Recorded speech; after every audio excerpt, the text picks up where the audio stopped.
Cotonou, la ville qui fonce sans rétroviseur.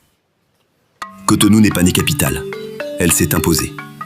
À coups de moteurs, de klaxons, de deals improvisés, elle ne s'est jamais excusée d'exister. Elle a préféré accélérer. Cotonou, 3 syllabes et un chaos qu'aucun GPS n'a jamais osé corriger.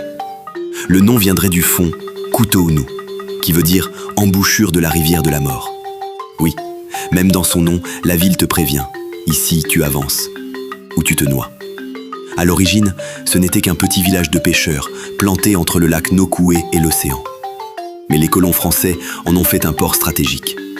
Un port où l'on exportait tout, sauf la dignité. Ils ont bâti des rails, ils ont installé des entrepôts.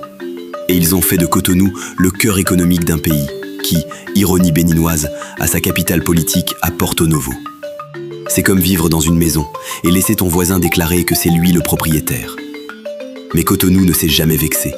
Elle s'est contentée de faire du bruit. Cotonou, c'est l'Afrique à plein régime. Des klaxons, des cris, des vrombissements de zémis de gens qui t'emmènent partout, sauf là où tu voulais vraiment aller. Ici, la circulation, c'est de la philosophie. Si tu freines, tu perds. Si tu fonces, tu négocies après. Tu veux du commerce? Viens à Dantokpa, le plus grand marché de l'Afrique de l'Ouest.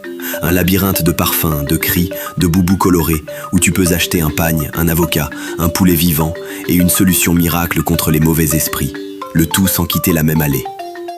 Cotonou, c'est aussi la ville des extrêmes. Des buildings flambant neufs surgissent là où hier, il n'y avait qu'un terrain vague. On te parle de Smart City, pendant qu'un enfant fait ses devoirs, sous la lumière d'un kiosque de transfert d'argent. Ici, on modernise tout, parfois même un peu trop. Certains se demandent si le bitume est plus important que le bol de riz. Mais chut, à Cotonou, même les critiques doivent traverser au bon moment, sinon elles se font renverser. Et pourtant, malgré tout ça, il y a une grâce, une douceur qui se cache dans les soirs chauds, quand les ventilateurs grincent et que le thé fume dans les rues. Il y a l'élégance d'un papa en chemise, sur sa vieille moto, qui t'explique l'économie mondiale en klaxonnant entre 2 taxis.